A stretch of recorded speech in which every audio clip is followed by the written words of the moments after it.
Kimni qalbi pokiza bo'lsa, u faqat go'zallikni ko'radi. Qalbida nopoklik bo'lgan inson faqat yomon narsalarni ko'radi. Kim nimani izlasa shuni topadi. Dunyodagi barcha narsalar qalbning atrofida aylanadi. Faqat aylanuvchi narsalar ikki toifaga bo'linadi: yaxshilik va yomonlik. Qalbing qanday holatda bo'lsa, shu narsalar sen tomon tortiladi.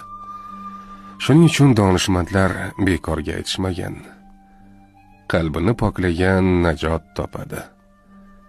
Qalbingizni xafagarchiliklardan, kechira olmaslikdan, nafrat, adovatdan, hasaddan poklang. Kimni qalbi pokiza bo'lsa, u faqat go'zallikni ko'radi.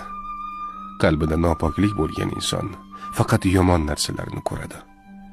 Kim nimani izlasa shuni topadi. Dunyodagi barcha narsalar qalbning atrofida aylanadi.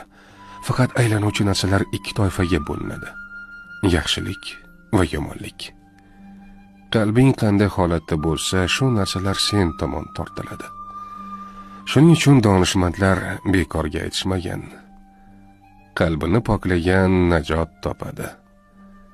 Qalbingizni xafagarchiliklardan, kechira olmaslikdan, nafrat, adovatdan, hasaddan poklang. Qalbida nopoklik bo'lgan inson faqat yomon narsalarni ko'radi. Kim nimani izlasa shuni topadi.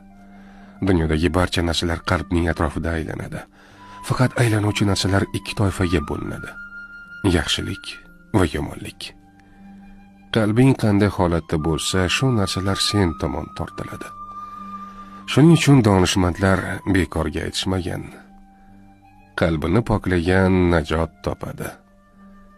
Qalbingizni xafagarchiliklardan, kechira olmaslikdan, nafrat, adovatdan, hasaddan poklang. Kimni qalbi pokiza bo'lsa, u faqat go'zallikni ko'radi. Qalbida nopoklik bo'lgan inson faqat yomon narsalarni ko'radi. Kim nimani izlasa shuni topadi. Dunyodagi barcha narsalar qalbning atrofida aylanadi. Faqat aylanuvchi narsalar ikki toifaga bo'linadi: yaxshilik va yomonlik. Qalbing qanday holatda bo'lsa, shu narsalar sen tomon tortiladi. Shuning uchun donishmandlar bekorga aytishmagan: qalbini poklagan najot topadi. Qalbingizni xafagarchiliklardan, kechira olmaslikdan, nafrat, adovatdan, hasaddan poklang.